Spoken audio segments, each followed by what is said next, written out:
If God wants us to trust him, then why does it seem like he makes it so incredibly difficult to do so? This is a question that someone sent me, and I think it's a valid one because you would think if you want someone to trust you, there would be a better way than sending them letters through strangers from all over the world over thousands of years. Or if you wanted someone to know that you loved them, you would think there would be a better way than subjecting them to a life of disappointment and then the very few things that they actually enjoy doing, making those things against the rules. And the truth is, from a human perspective, these arguments all make perfect sense. The problem is that God is not human, he is spirit. And even though we're born as humans, God's intention for us is that we would also be born again as spirit, which means that when we address these types of questions and these types of thoughts, we have to address them through spiritual eyes instead of natural eyes. So let's get into it.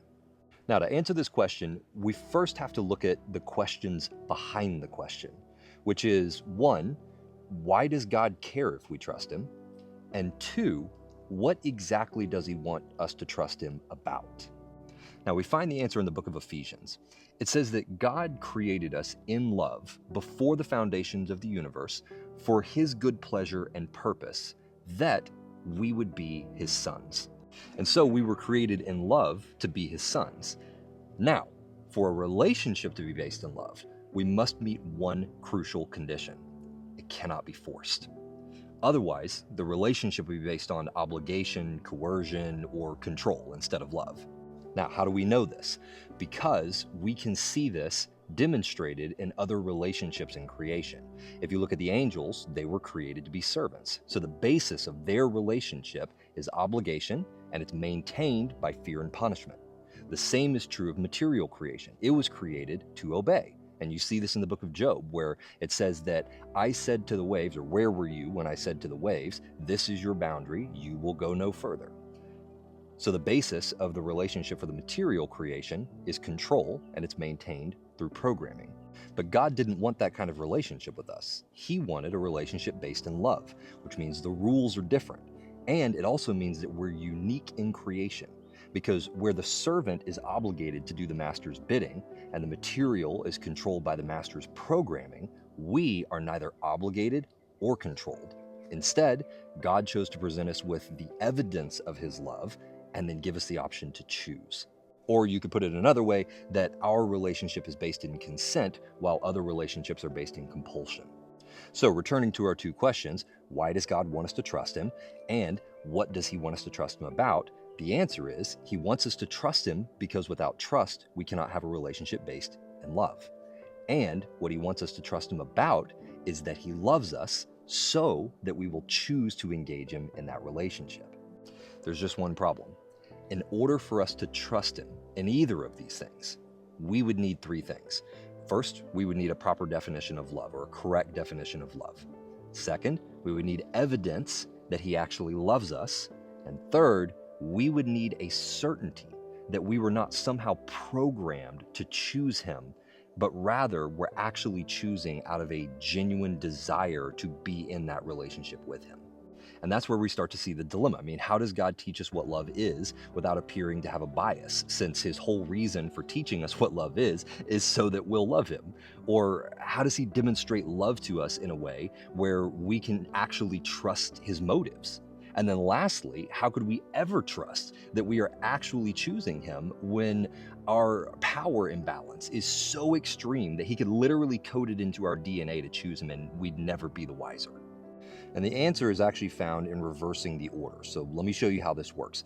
So in order to trust that we're not being manipulated, we would first have to have the ability to choose the opposite of him, and we would need to be able to do so in an unlimited fashion, right? So that way, nobody could ever make the argument that he manipulated the options available to us so that we would choose him, right? He didn't narrow the funnel where all of the options that we had were so bad that basically the only real option was to choose him. So we had to have the ability to choose to an unlimited extent the opposite of him so that no one could make that accusation of manipulating the funnel to drive us to him, for lack of a better word. And we see how he solved that problem in the beginning through the Garden of Eden. He gave us the option to learn what love is directly from him, or to discover it through testing the knowledge of good and evil. And then to ensure that we had absolute autonomy, he allowed us to experience the maximum consequence for our actions. Because if you don't allow a person to experience the full consequence for their action, then you actually destroy the value of their autonomy or the value of their decision making.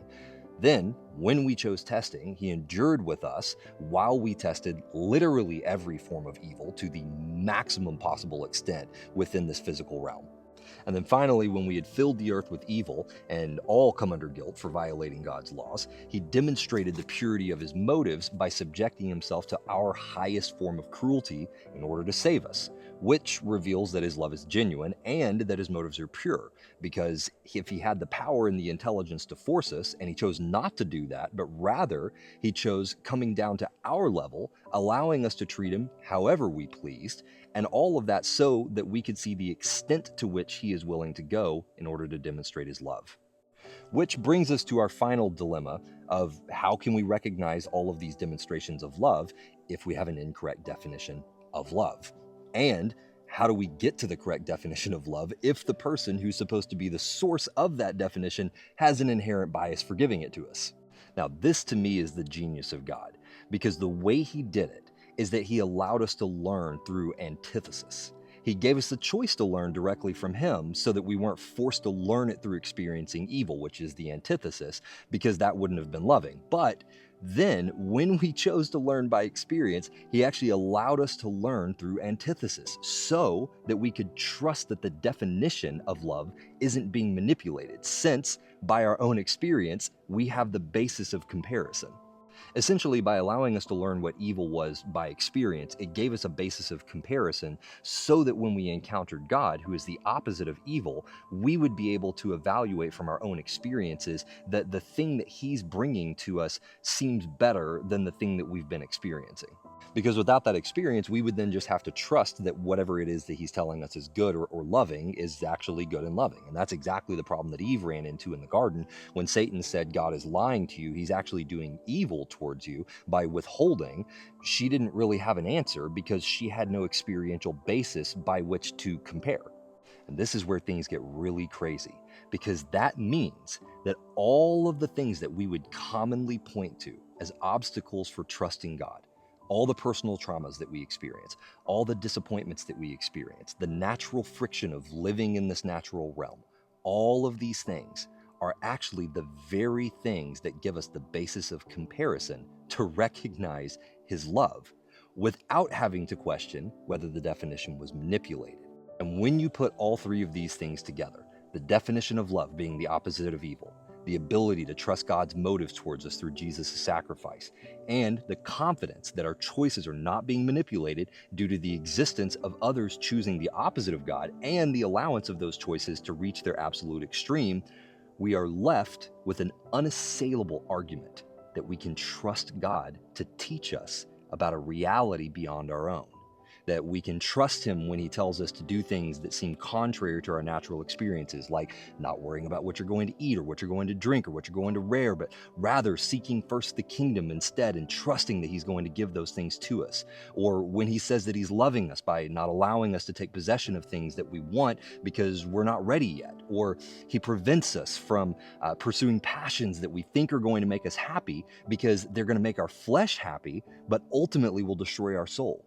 We can trust him when he allows us to experience difficulty as discipline so that our character is prepared and can withstand temptation instead of drawing us away from him, which is literally the most loving thing that he can do because he is the absolute source of good. And so when we experience difficulty and that difficulty drives us away from him, it actually drives us away from the very thing that can heal us after the experience has built up our character. All of this is why I believe it feels like God is making it hard to trust him. It's not because that's true. It's actually because we don't understand the relationship that he wants to have with us and the conditions that are required for that relationship to exist. But when we get this understanding, when we get this revelation, we actually begin to perceive those obstacles as the very things that make him trustworthy.